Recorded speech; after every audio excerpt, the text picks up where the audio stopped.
sabia que a escolha das cores influencia diretamente na sensação que aquele ambiente transmite? Se não, fica com a gente que a gente vai mostrar como isso funciona. Eu sou a Marina. Eu sou a Mariana e nós estamos aqui para trazer um pouquinho da nossa arquitetura para o seu dia a dia. Vem com a gente!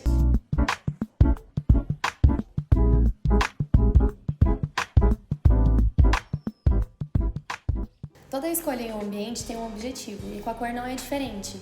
Então, se o ambiente ele é próprio para estudo, próprio para relaxar, as cores influenciam diretamente, por isso que a gente tem que se atentar em cada escolha. Então, as cores elas proporcionam diferentes sensações e sentimentos para esse ambiente.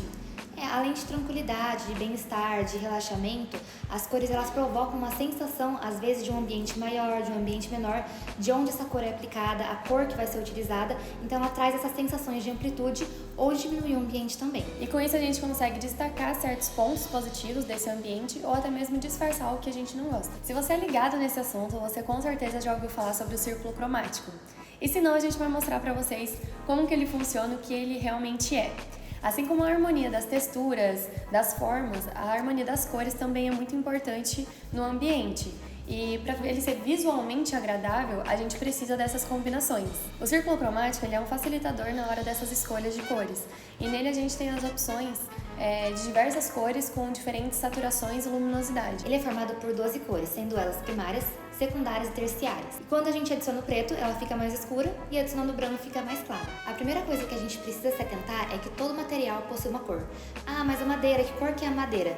Então a gente tem aqui dois exemplos, uma madeira de um tom quente e uma madeira de um tom frio. Nesse caso, essa daqui puxa mais para o vermelho, para o alaranjado, e nesse caso ela puxa mais para um azul, um tom mais frio. Também temos que nos atentar que as cores claras elas acabam refletindo o calor e as cores escuras elas absorvem. Então, por exemplo, numa fachada, seria muito mais interessante você aplicar na fachada uma cor clara para que esse calor não seja absorvido para dentro do ambiente, ele vai refletir e esse ambiente não vai absorver esse calor. E caso haja necessidade do ambiente ser mais quente, seria interessante aplicar uma cor mais escura para que possa absorver esse calor. A segunda coisa que a gente tem que saber é qual a sensação que a gente quer trazer para esse ambiente. Sabendo que as cores mais frias, como o azul, por exemplo, traz mais tranquilidade, calma para dentro desse ambiente.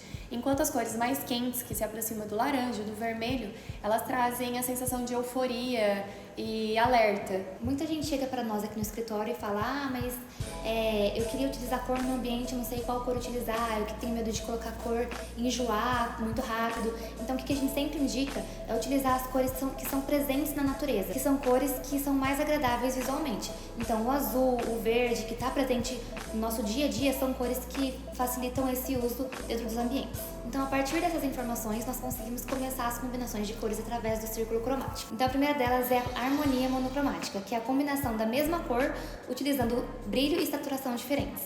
Por exemplo, a gente utilizar em um ambiente a cor verde e diferentes tons de verde na decoração dele. A segunda que temos é a harmonia análoga, que é a combinação de cores uma ao lado da outra.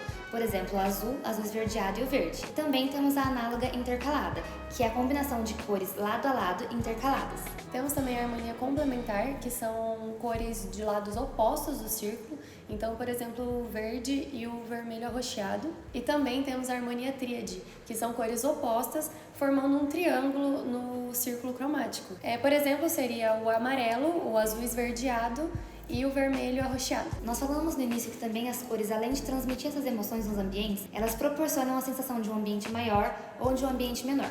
Por exemplo, caso a gente queira um ambiente maior, é interessante que a gente utilize na maior parte dele cores claras. E também se a gente quer, a intenção é compactar esse ambiente, a ideia seria usar as cores mais fortes em todas as paredes.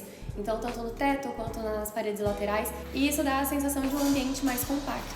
Se, por exemplo, a intenção é rebaixar o pé direito, deixar o ambiente um pouco mais acolhedor ou até mesmo esconder certa tubulação que está aparente no teto, é interessante que a gente pinte ele de uma cor mais escura ou até mesmo no preto, que vai trazer essa sensação de um ambiente mais baixo. E se a gente quiser alongar esse ambiente, esse pé direito, geralmente é utilizado quando a gente tem esse ambiente mais baixo, o interessante seria pintar as paredes de um tom um pouco mais escuro do que o teto. Então, o teto a gente pintaria ali de branco, essas paredes um tom mais escuro, que daria essa sensação de alongamento.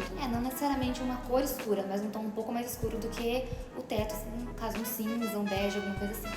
E se a ideia for destacar uma parede, ao contrário de que muitos pensam que seria pintar aquela parede como um foco, O interessante seria a gente pintar o restante das paredes de um tom mais escuro e deixar aquela de destaque com um tom mais claro, que isso chamaria a atenção no ambiente. Então esse foi o nosso vídeo sobre a teoria das cores. Se você ficou com alguma dúvida, deixa aqui nos comentários.